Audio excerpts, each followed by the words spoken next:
Gran acollida de The Cup al torneig organitzat pel club del nostre poble, l'Atlètic Sant Pol, i que ha comptat amb la presència dels millors equips del nostre país. Finalment, l'Atlético de Madrid ha estat l'equip guanyador d'aquesta segona edició en vèncer el Real Madrid a la final per 3-0.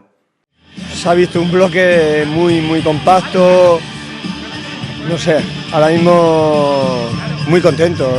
Y el torneo, la valoración que hacemos del torneo es de un nivel altísimo, es difícil juntar en esta fecha equipos de tanto nivel, supongo que serà un esfuerzo tremendo, però la verdad es que merece la pena. L'Espanyol ha estat el tercer classificat, mentre que el Futbol Club Barcelona ha acabat quart, el Girona cinquè, la Reial Societat sisena, el València setè i l'Atlètic Sant Pol vuitè. El màxim golejador del torneig ha estat Sergio Camello, de l'Atlético de Madrid, mentre que Víctor Mollejo, també del juvenil Matalasser, s'ha endut el premi a millor jugador de la final. Venimos aquí con la expectativa de que iba a ser un torneo bastante duro, que teníamos bastantes opciones de ganarlo y es lo que hemos hecho. Teníamos rivales a los que nos habíamos enfrentado y habíamos ganado ya y sabíamos cómo era su juego y sabíamos que mejores que nosotros no eran y lo único que teníamos que ganarles era en actitud y en correr más que ellos y es lo que hicimos. El torneig, celebrat a Sant Pol de Mar, ha estat un èxit total. Durant els 4 dies s'ha viscut un gran ambient i molt nivell i esportivitat entre tots els rivals que han estat a l'altura d'una competició que s'ha consolidat com a una de les més prestigioses del futbol base a Espanya. The Cup ja té un gran reclam a nivell internacional de peticions per venir a jugar.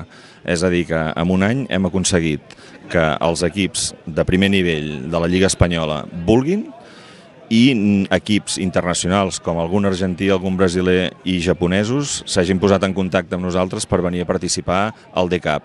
Fàcil no és. El que passa que tenim la gran sort de comptar amb una estructura on hi ha Lluís Carreras, amb el seu campus de tecnificació, Auri Esports i l'Atlètic Club Sant Pol, a banda, evidentment, Ajuntament de Sant Pol de Mar, Diputació de Barcelona i Generalitat de Catalunya, que sense ells seria impossible.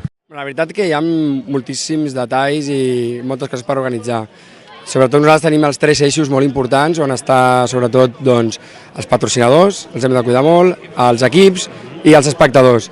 Llavors amb aquests 3 eixos hem d'intentar que sigui tot molt elevat al nivell perquè podem arribar a tindre un torneig com aquest. Aquesta era una de les opcions que teníem per la segona edició, de fer els partits per streaming, però al final no l'hem pogut aconseguir, esperem per la tercera edició, però el que sí que és una novetat és que Real Madrid Televisió farà els partits del Real Madrid i o seran en directe o potser el dia següent serien en diferit. Per tant, ja que la tele et doni una cobertura a nivell que es vegi el torneig, una persona que pugui estar a l'altra banda del món i que pugui veure el torneig d'aquí, per nosaltres és un honor, és una passada.